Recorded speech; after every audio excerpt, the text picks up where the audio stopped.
So, hi guys! Welcome back again to my house update. Ayan, kasama ko po yung kapatid ni Jowas at si Yana nandyan guys. Para sa kaalaman ng lahat, isang buwan na po simula nung naibigay sa amin ng slot. At ayan, ipapakita ko po sa inyo kung ano na po yung buong kabuuan na nagawa sa loob ng isang buwan.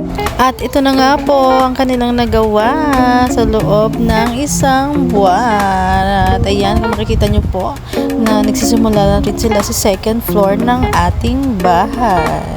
At di pa rin talaga ako makapaniwala na isang buwan na yun. Ang bilis, no? And of course, syempre nagpapasalamat ako sa mga tao na nandyan, laging nanonood ng ating house update. And for the meantime, i-check naman natin kung ano yung meron sa taas. And ayan, at nakaakyat na nga ni tayo sa taas. Ito yung itsura ng ating second floor. And meron na siyang mga scaffolding ready to slab and again and again. May mga tie beam na rin po yan. And ayan, iikot-ikot po natin para makita nyo po. Ayan, ito po yung kabilang side ng ating bahay. At ayan na naman ako.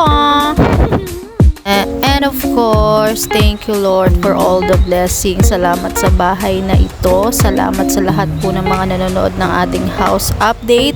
Especially to our Sir Filda, Miss Daiselyn Castro, and Ma'am LTC Official. At nandito po tayo sa baba. Ayan, ayan naman po yung baba ng ating bahay. Kompleto na rin po yan. And I think next week CR naman ang gagawin nila.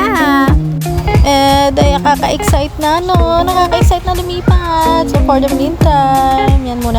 And happy monthsary naman sa aming little home. Ayan, sana all buyers